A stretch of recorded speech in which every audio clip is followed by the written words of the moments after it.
On this fine Paris day, the seats at the Lanvin ready-to-wear show are quickly filling up. Designer Christian Lacroix, his model muse Marie, and former Chanel runway model Inez de la Fressange are just a few of the distinguished guests.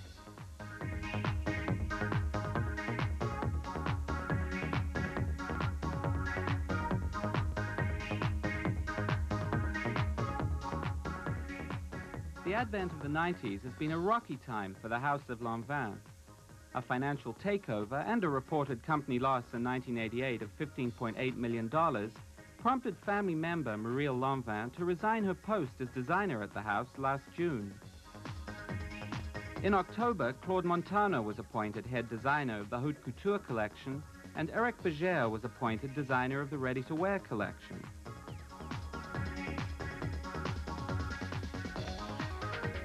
In February, Montana premiered his first couture collection to a response so negative that even the normally insipid New York Times called it a disaster.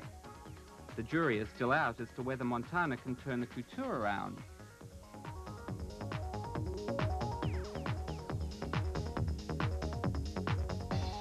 But it's easy to see why there was such curiosity about the debut of Bergère's collection for the ready-to-wear.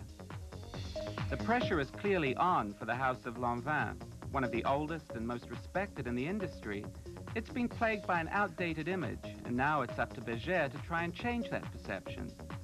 Among the help he's hired is Canadian cobbler Patrick Cox, in charge of shoes at the new Lanvin. I thought it was a wonderful mix of ideas, kind of what the season here is all about. And I especially love the silver and gold and the metal things. I thought they looked very directional.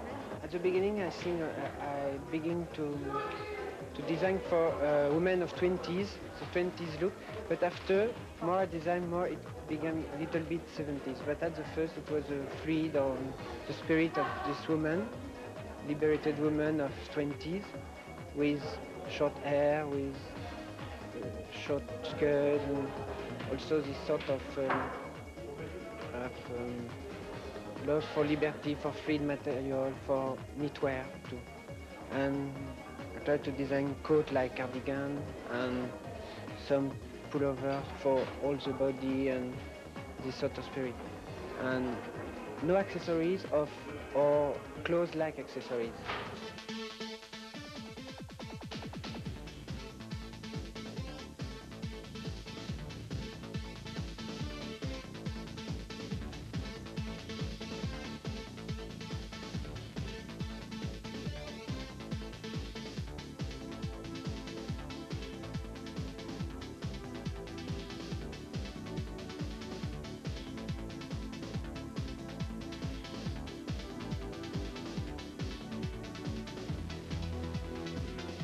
You're designing for a younger woman too. Yeah.